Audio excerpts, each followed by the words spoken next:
Hi hello everyone, good morning সবাইকে। তোমরা সবাই কেমন আছো? আশা করি তোমরা সবাই ভালো আছো, আমিও ভালো আছি। আর দেখেই হয়তো বুঝতে পারছো আমরা কোথায় যাচ্ছি, আর ব্লগটা হয়তো দেখেই অনেকেই আইডিয়া করেই নিয়েছো যে আমরা কোথায় যাচ্ছি। তো এইদিকে মাম্মাম, ওর পাপা আর আমি, আর আমরা তাহলে এখান থেকে রওনা হয়ে পড়লাম। মানে আমরা বাড়ি থেকে বের হয়ে আমি রাস্তা থেকেই ব্লগটা কন্টিনিউ করলাম, কারণ বাড়ি থেকে ব্লগটা কন্টিনিউ করলে কি অনেকটা লং হয়ে যায়, তখন হয়তো তোমরাই অনেক সময় দেখতে চাও না। তার জন্য তোমাদের সুবিধার্থের জন্য আমি ব্লগটা মিনি করার চেষ্টা করি, সব সময় যতটা পারি কম করার চেষ্টা করি, কারণ কম টাইমের ব্লগ বেশিরভাগ মানুষ দেখে। আর লং ব্লগটা যদি লং হয়ে যায়, অনেকটা মিনিট হয়ে যায়, তখন অনেকেই দেখতে চায় না।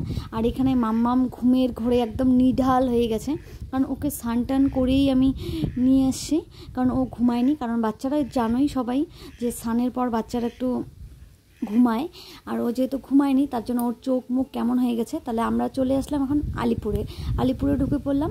আর এখানে মাম্মাম একদম পুরো একদম ঘুমের ঘোরে একদম কীরকম হয়ে গেছে, ওটা দেখেই বুঝতে পারছো।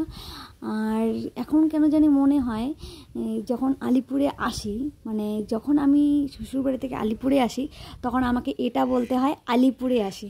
আর যখন বাবার বাড়ি থেকে আমি যখন আলিপুরে যাই, তখন আমি সোজা বলি যে হ্যাঁ এখানে কোর্টমোড়ে যাচ্ছি বা টাউনে যাচ্ছি। কেমন না ব্যাপারটা। যখন রাস্তা দিয়ে আসছিলাম, তখন আমার শ্বশুরবাড়ির লোকগুলো যখন জিজ্ঞেস করে কোথায় যাচ্ছে, তখন বলতে আলিপুরে যাচ্ছি, কত দূরে। আর যখন বাবার বাড়ি থেকে যাই কোথাও, মানে আলিপুরে কোনো দরকারে যাই, তখন বলি এই তো এখানেই যাচ্ছি, সামনেই যাচ্ছি, কত সুন্দর। আর গল্প করতে করতে চলে আসলাম এই তো মিষ্টির দোকানে। আর যেহেতু মা ল্যাংচা খেতে ভালোবাসে, তার জন্য মার জন্য ল্যাংচা আর দই, আর ভাই বোনের জন্য আইসক্রিম নিয়ে নিলাম। আর এর সাথে আমি এটাও বলি, আর আমাদের রাজবংশীদের কোনো জামাই ষষ্ঠী হয় না, এটা হয়তো তোমরা সবাই জানো, অনেকে হয়তো জানো না, জানি না। এখন যেহেতু সবাই জামাই ষষ্ঠী করে, এখন কি কেউ নিয়ম করে কিনা সেটা জানি না, বাট আমাদের বাড়িতে কোনো রকম নিয়ম হয় না। কিন্তু প্রত্যেক বছর বিয়ে যবে থেকে হয়েছে তবে থেকে আমার মানে বাবারা আমাদেরকে ইনভাইট করে আসার জন্য, খাওয়ার জন্য। আর এখানে মা অ্যারেঞ্জমেন্ট করেছে, বেশি কিছু অ্যারেঞ্জমেন্ট করেনি, কারণ মার প্রচণ্ড দাঁতে ব্যথা ছিল।